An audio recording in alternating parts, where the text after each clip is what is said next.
Hi, good afternoon.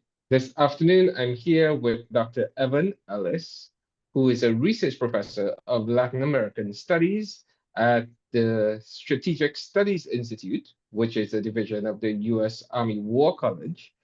There, he researches the relationships with the US and China and other non-Western Hemisphere actors, as well as transnational organized crime and populism in the region. Dr. Ellis is well published, and he has spoken at forums in at least 27 countries on 4 continents on this subject. Dr. Ellis has also been awarded the Order of Military Merit Jose Maria Cordova by the Colombian government for his scholarship on security issues in the region. Good afternoon, Dr. Ellis, and thank you for being with us this afternoon. Good afternoon, Robbie. It's a pleasure to be with you on the program. Sure. Okay, so I'll get straight into it. In an article you published earlier this week, you spoke about the regional governments becoming more aligned with the Donald Trump presidency and with the United States of America. This hasn't occurred for some time, as many of the governments had issues with the left-leaning government of the US, as you put it. That being said, what is happening in Venezuela right now? And you brought up that the US campaign against them has to do with the Cartel of the Suns, which is an organization allegedly run by Nicolas Maduro and his generals, and is engaged in narcotic trafficking across the region and transnationally. Now, saying all of that, there has been a lot of criticism and a lot of commentary on the matter, and there has been a lot of rationale for this naval armada that has been accumulating in the Caribbean Sea. Many cite regime change as one of the proponents. There's the war on drugs, as President Trump himself had claimed it to be. There is the growing influence of China into the region. There is the association between Venezuela and Russia. There is the influence of BRICS.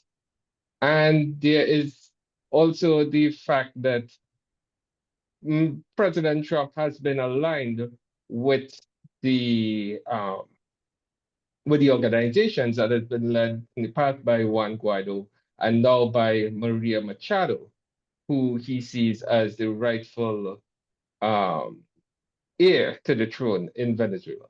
So given all of this, what are your thoughts on what is happening between the US and Venezuela, and what do you think is the likely outcome? Well, Robbie, I think as you just illustrated, this is a very complicated issue.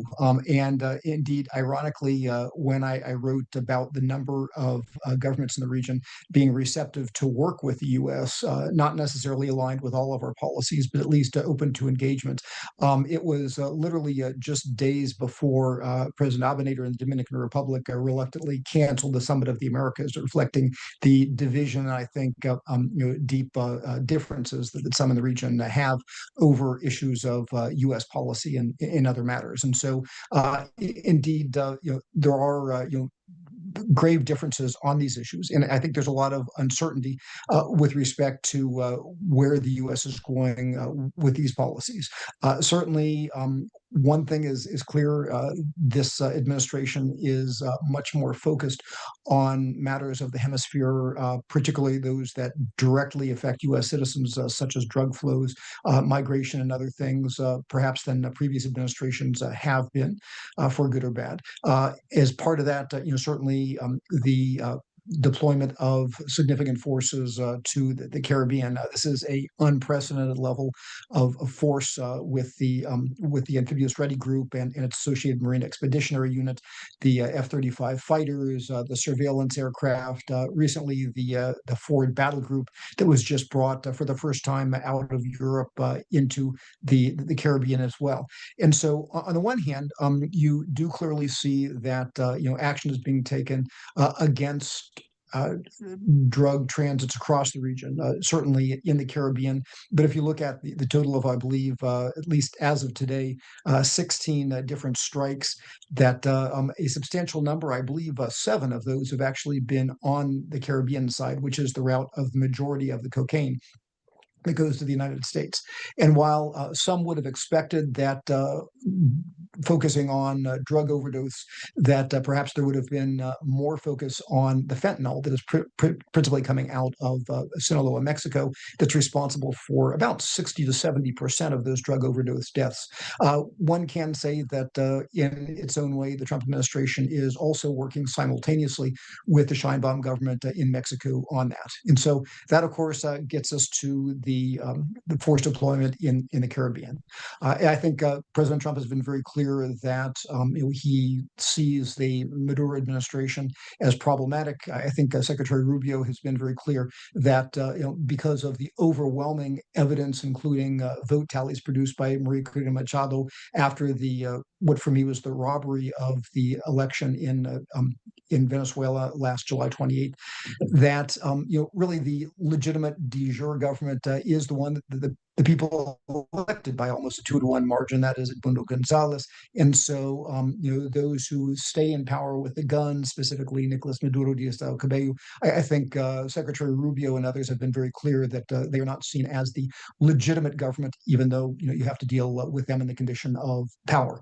Now, sometimes two things can be true at the same time. And so I certainly recognize the ambiguities between focusing on drugs. And certainly it has been fairly well established that first Hugo Chavez and now Nicolas Maduro really has set up his country as a drug franchise, as a franchise for illegal mining, as a franchise for all kinds of other criminal activities, for those passing a portion of their earnings up the ladder, including things like the extortion of remittances, contraband with respect to gasoline, and an array of other things. And so, in that, certainly, Maduro is a part of the problem, a key part of the problem. Now, the question then becomes, what is the purpose of this force? And is many have noted, certainly, you don't need a carrier battle group to interdict drug boats. You don't need a amphibious ready group to interdict drug boats. And so, clearly, I think there's a message being sent that the Cartel de las Solas, Nicolas Maduro, as one of the key sources of essentially strategic threats, including drugs to the United States and in the region, is target number one in this, but certainly not the only target. Now, the question is, okay, is the U.S. looking for democracy? Is it looking for regime change? And once again, I think President Trump himself has tried to be relatively clear, saying that while he, and I think while many in the current administration, believe that Nicolas Maduro and that, essentially non-legitimate criminal regime has to go. Does that mean necessarily that the U.S. intends to invade Venezuela in a traditional sense, to impose a new regime?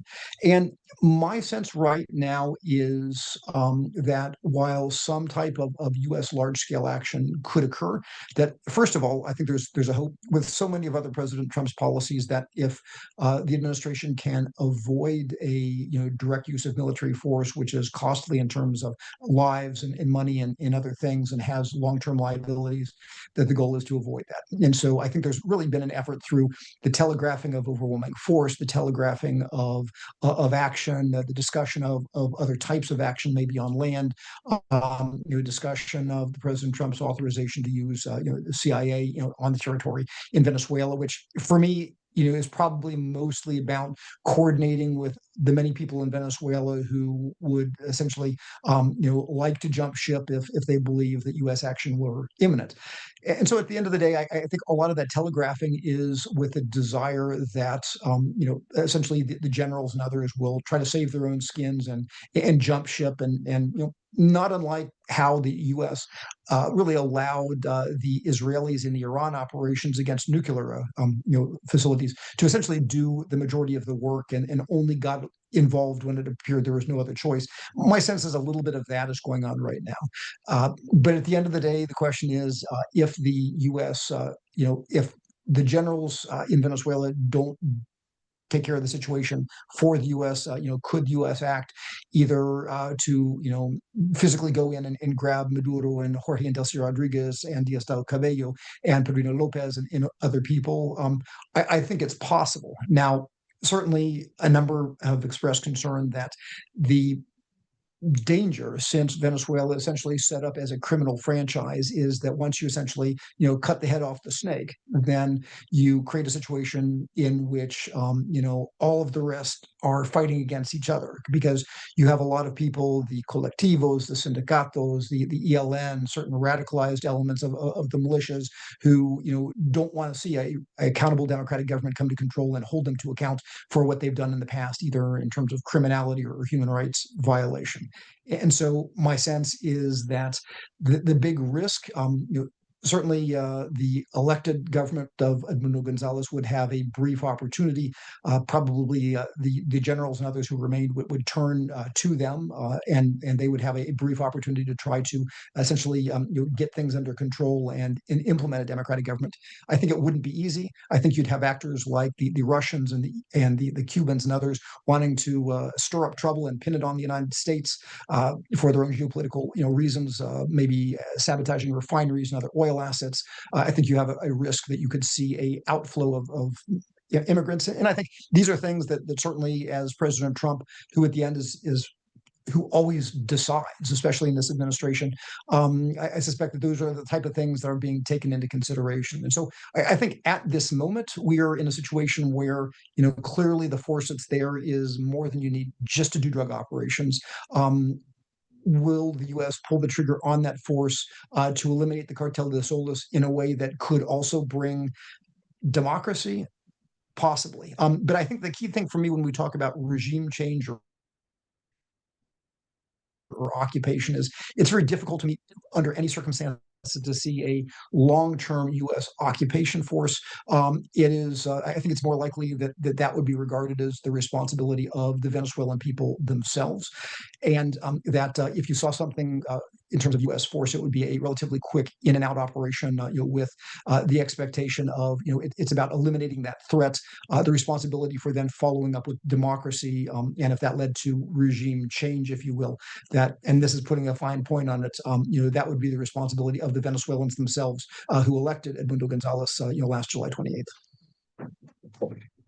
Right. And I'm glad that you gave that much perspective on the situation, and thank you.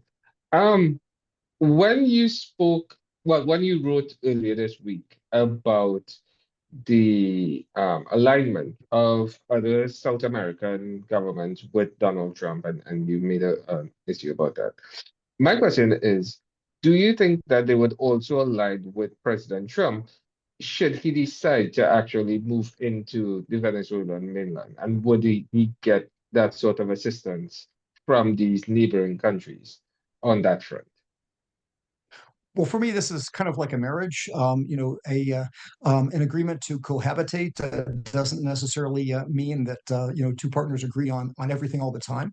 So, my sense is that there are many different actors who are willing to work with the U.S. in different ways. So for example, in Trinidad and Tobago, your current government has been very welcoming and supportive of U.S. actions. But again, the fine point that, at least as I've heard it from Washington, is that if Venezuela tries to move forces in a way that would threaten Trinidad and Tobago, that certainly U.S. forces would be welcomed to defend the country, but not necessarily that the country would be used as a staging area for some type of operation. I think there are, again, an array of other orientations in terms of the types of support. And if you look elsewhere in the region, certainly you find the strong economic alignment of Javier Milei in Argentina. You find a pragmatic willingness to work together on business and other issues, and support for security issues by, for example, the Santiago Peña administration in Paraguay. You see, I think, a close security alignment and cooperation with the Noboa government in Ecuador. Now, does that mean that everyone would completely agree with the U.S. position on Venezuela? Probably not. I think in general, even now, you have kind of three groups. You have those who support the U.S. in the way that it's choosing to act. I think you have others who align themselves with the United States, even though they may have issues with specific elements of whether it's the legality of U.S. action, or whether it's the proper way of resolving things. But still support and want to engage with Washington. And then I think you have others who, to one degree or another, are working against. Certainly from people like the Ortega government, and to others such as the Petro government in Colombia, who's been very vocal about that, to Lula in Brazil, who in a friendly and seemingly multilateral way, but has pushed back pretty hard against the U.S. trying to resolve this with force. And so I think there is an array of opinion, but I think there is enough maneuvering room first for the U.S. to work within that opinion. And also, at the end of the day, my sense is that particularly this administration is putting those perceived security interests first, and so isn't necessarily looking for a consensus to act, or certainly not a multilateral imprimatur, but is really regarding this as something where it's imperative for the U.S. to act. Now, one can see that is appropriate or not, but that's my sense of at least the posture that the current administration is taking. Great. Well, you brought up Trinidad and Tobago, and I'll tell you, while the current government and Prime Minister, Mrs. Kamala Persaud-Sessa, has been extremely supportive of the U.S., she has taken a lot of criticism herself for supporting them, especially within CARICOM, who have taken a stance of the Caribbean basin being a zone of peace.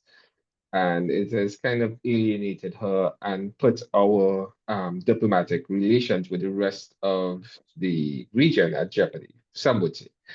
What are your thoughts on this? And is this a good enough rationale for her to be taking this position?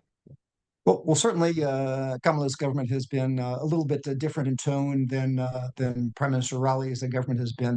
But first of all, I think it's important, as your listeners will understand, the context of all this, which is that being just a few miles off of Venezuela's eastern coast, Trinidad and Tobago has long been one of the most prejudiced by the mismanagement problems. They've been prejudiced by the piracy. They've been prejudiced by the migrant flows. This was an issue even during the Raleigh administration. As you know, they have been prejudiced by some of the activities in terms of crime, not only Trinidad Agua, but also some of the human trafficking issues. And so, and certainly also as Venezuela has pushed its claims to the Essequibo region in neighboring Guyana, that those forced deployments in that posture, given the geographical location of Trinidad and Tobago, I think has made people very, very nervous. And so I think part of the context is not just about, democracy per se, but really Trinidad and Tobago finds itself right in the middle of this. And I think, again, your current prime minister understands that well.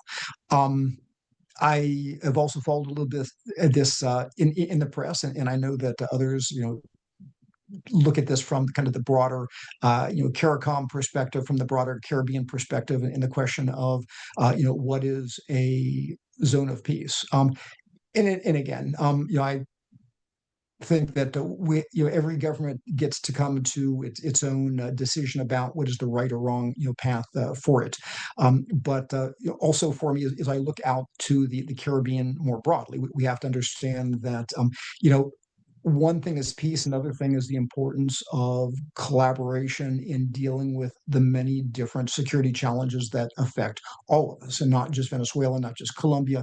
You have the impact of migration from Haiti, from Cuba, from other places, and frankly, if we were ever to find ourselves in a war with the People's Republic of China, some of those strategic transits by the United States going through the Caribbean to support a war in the Indo-Pacific would make the Caribbean a zone of great interest. Just like during World War II, it was the Nazi U-boats that tried to, pray for Allied ships, coming out of the Gulf of Korea, trying to make it over to Europe to support the democratic war effort. And so, in one way or another, I appreciate the current government's willingness to work with the U.S. And I think I also appreciate their recognition of the strategic position that Trinidad and Tobago finds itself in this moment in a number of different ways.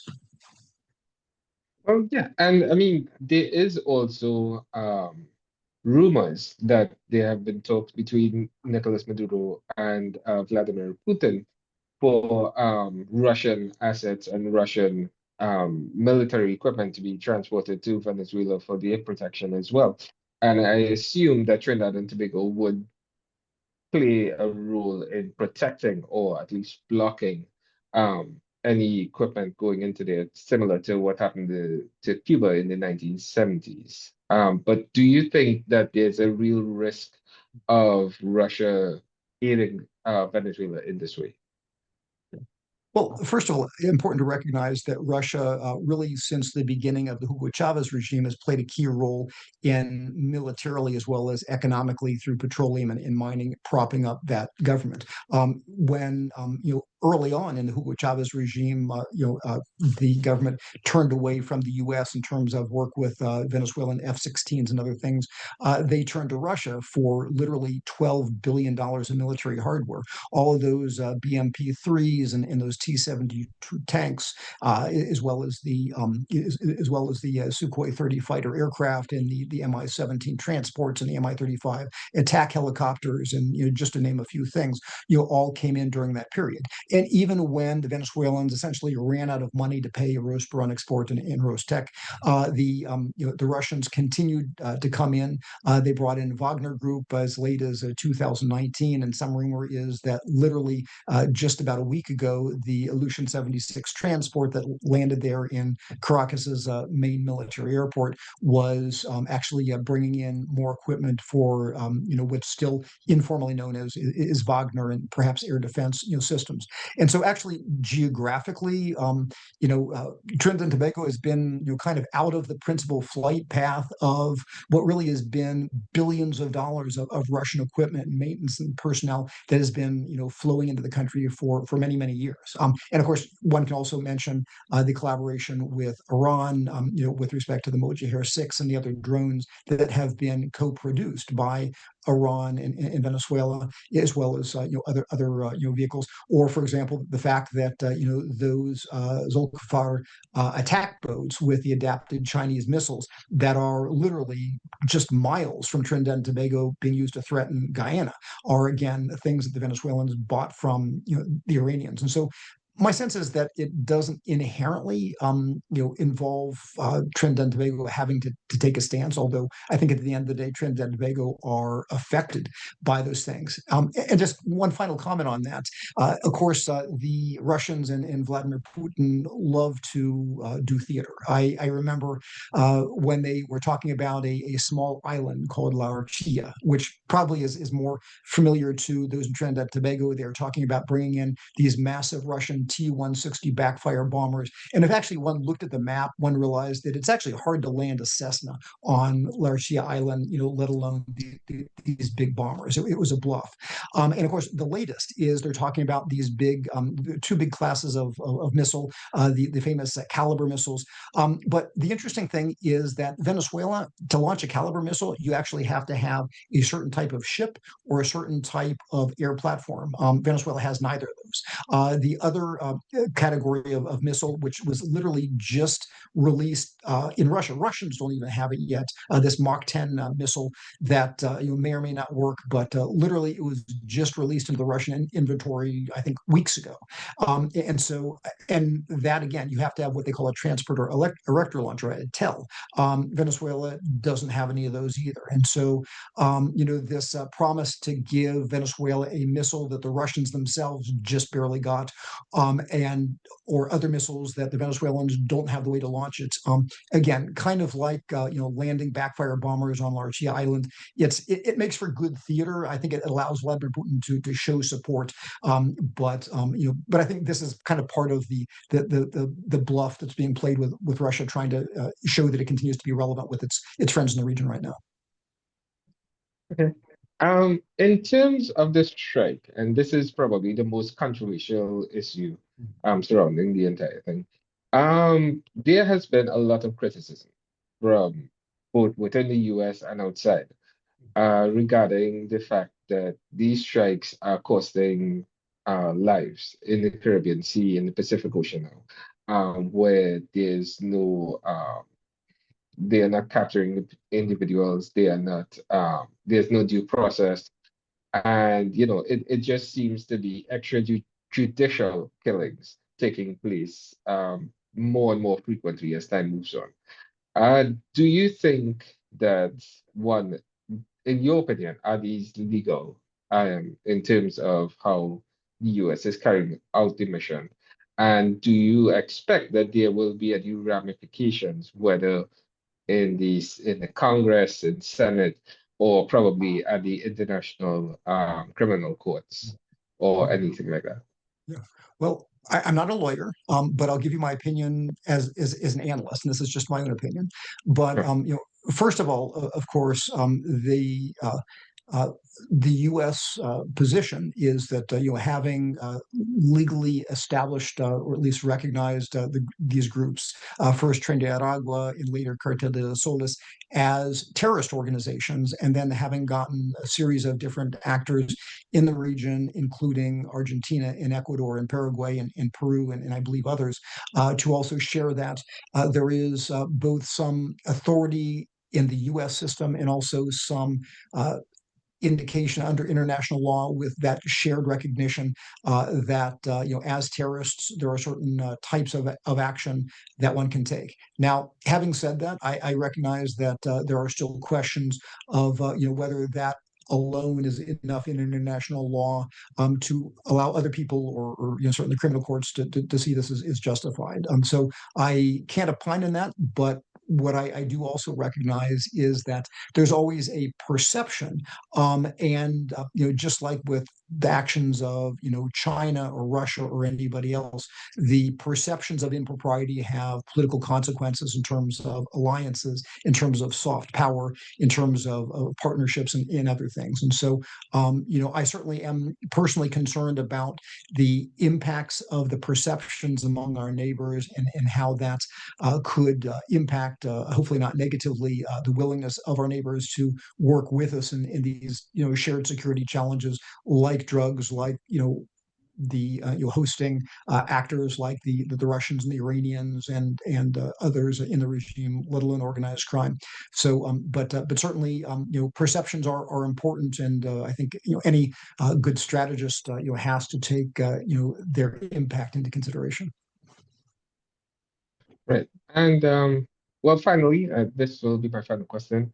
Um, how long do you think the US can sustain having their forces in the Caribbean Sea um, moving forward? Because there hasn't been any direct attacks or missions on the Venezuelan mainland. There hasn't been any moves directly to confront Nicolas Maduro and have any regime change. All they're doing right now is striking out at boats traveling through the sea. How long do you think they can continue to keep this up? And what do you think the eventual outcome will be? And when can we see it? Sure. Well, the short answer is quite a long time.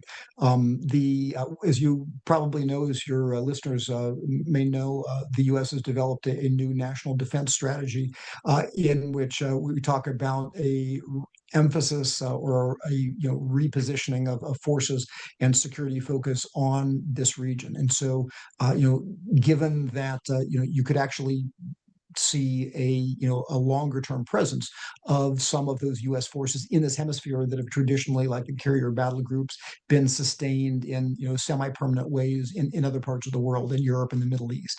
And so certainly the assumption is, okay, there's someplace else that these carrier battle groups or other assets have to be. Indeed, if you actually look at the way in which the U.S. is currently improving the runway at the formerly abandoned facility at Roosevelt Road in Puerto Rico, it would seem to suggest that there is a planning for a longer term presence in the Caribbean, which would be consistent with that strategy. Now, if you physically look at the assets that are there now, again, there are normal deployment rotations. And so theoretically, the Amphibious Ready Group and the approximately 2,200 Marines that embarked from, I believe, North Carolina, eventually, you're probably within a matter of months in early 2026, they, probably would normally need to go home, although there's no imperative. So, you could see the rotating of forces, rotating of troops in and out.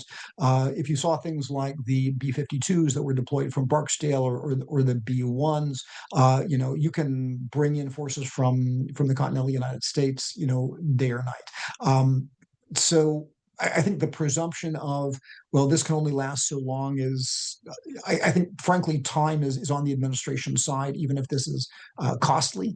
But in terms of the political calculus, I mean, my sense is that on the one hand, if there really is a desire to act in a way that brings a change in the Cartel de Sol's leadership, you pretty much know by late November, early December, whether you're going to be able to convince others to take matters into their own hands, or whether you have to do it yourself. That then leaves you another choice.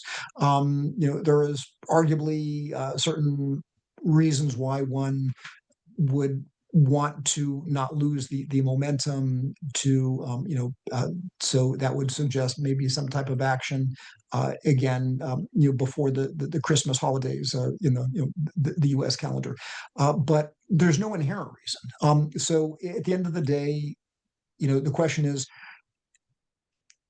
if there is no regime change, if there is no desire to take the extra risk to actually do significant land strikes or other things, which of the two options is more likely? That the administration just basically packs up all the forces, say, "Help, it didn't work," and move on to something else, or to essentially stay there for some amount of time.